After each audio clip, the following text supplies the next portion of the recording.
I wanted to share a tip on Krita, how to make this floating window. It solved a big problem for me that I've been trying to figure out. Let me just test it out. There you go. So, how do you make this window too? And also, how do you make it float always on top? The way you do that on Krita on a MacBook is you select, it's cropped here, Krita. So click on the preference and look for window, and then select Subwindows. So the default is tabs, and I changed it to Subwindows, and then click OK. And it's been quite a pain. Like, it was an issue that made me get out of Krita because I was trying to figure out different ways, looking at window, new view, and testing out different workspace, and somehow I couldn't get it working. And also, before I tried to figure it out on my own, it caused Krita to crash a lot. And so I had to look for alternatives, and I got into CSP, Clip Studio Paint. And since my trial is over, I got back to Krita, and now I discovered how to do it the way that I've been wanting to do it when I paint. So this is the reference. I'm using PureRef, and now I'm able to set it up the way that I want it to. I see I made a mark there. There you go. So also, how to make it float to be always on top this particular window is you right click and press select stay on top. So that's why it's always on top, even if I paint over here. It's slowing down. I don't know if it's because of recording with QuickTime. So I haven't taken this, like, painted a lot, but I wanted to share how to set this up, and it's what I've been trying to figure out. So I hope it doesn't crash, that it's gonna keep going smoothly. And also I want to share why I set it up this way. This is, I think, one of the biggest, this is a big deal, being able to see your reference and your artwork side by side in the same scale while I try to paint the details. So in this window, this one here, the bigger one, I will paint the details so I can zoom in and out. So I can do that. And then I could just look here if it's correct in terms of proportion. And so there's a term in, this is something that I learned in classical drawing. I think it's even like Baroque style or something.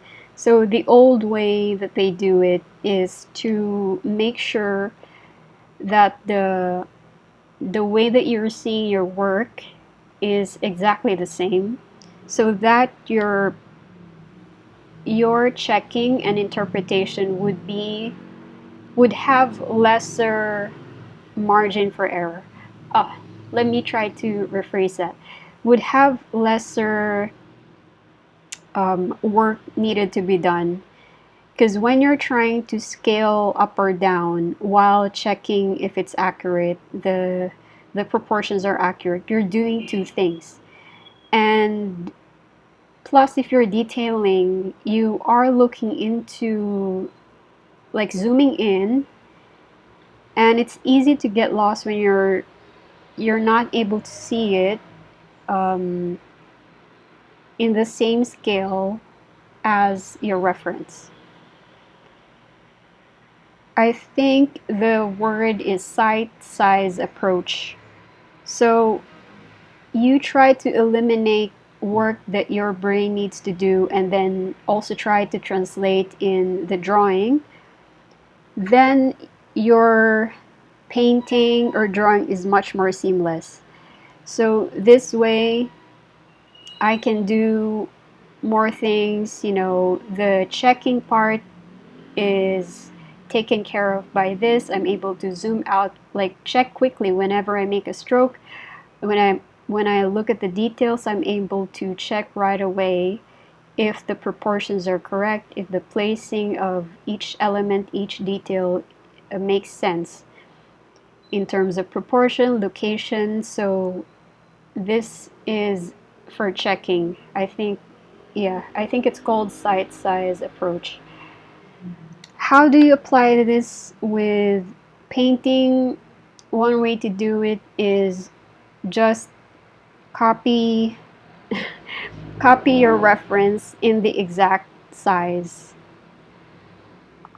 It's much harder or more work to be done while you're doing it and checking at the same time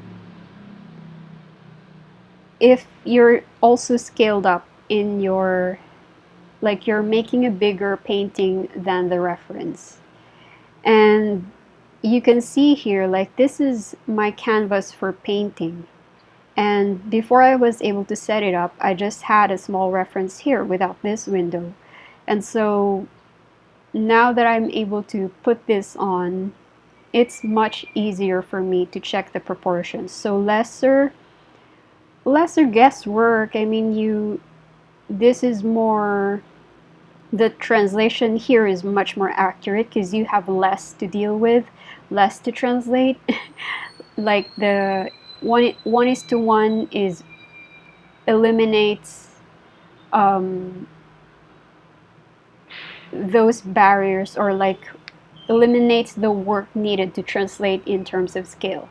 So then you don't have to deal with scale in this sense because you put it as 1:1. So I had to find the zoom in and out, like zooming in and out how much percent to get to the right size.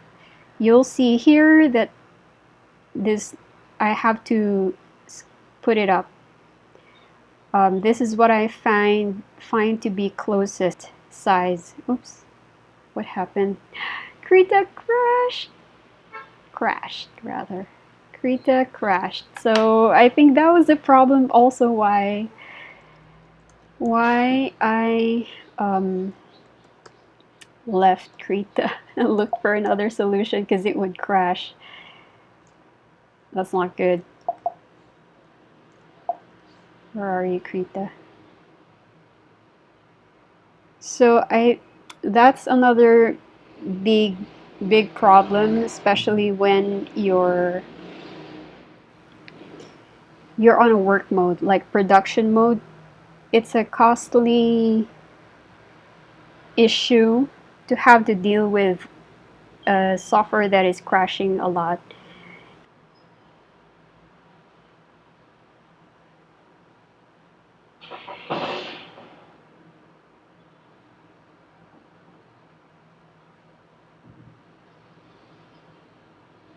Okay, let's try to get to the default one. And then create a new view.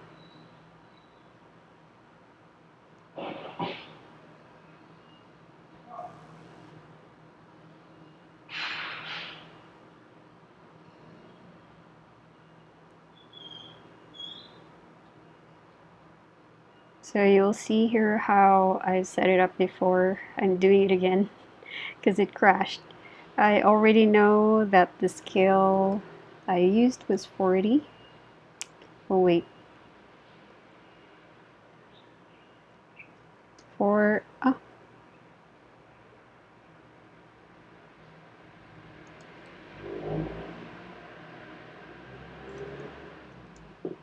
There you go. 40.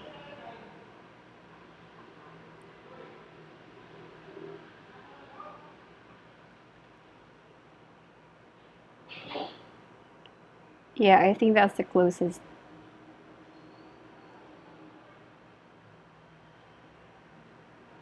Now I can, oops, what happened?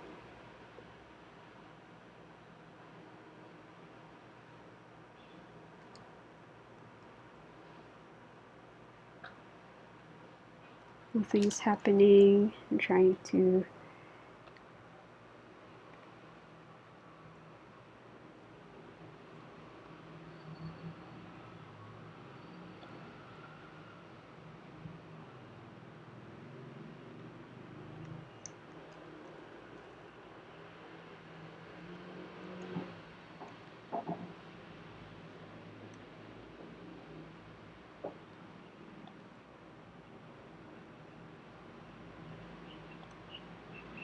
so here I'm gonna turn on stay on top.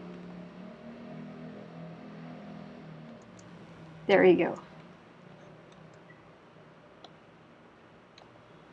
Okay, it slowed down. Okay, so it crashed. At least you get to see how I put it back up.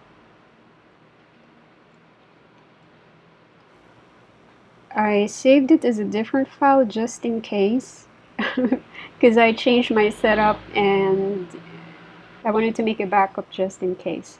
So it's a good habit I learned from my experience at work.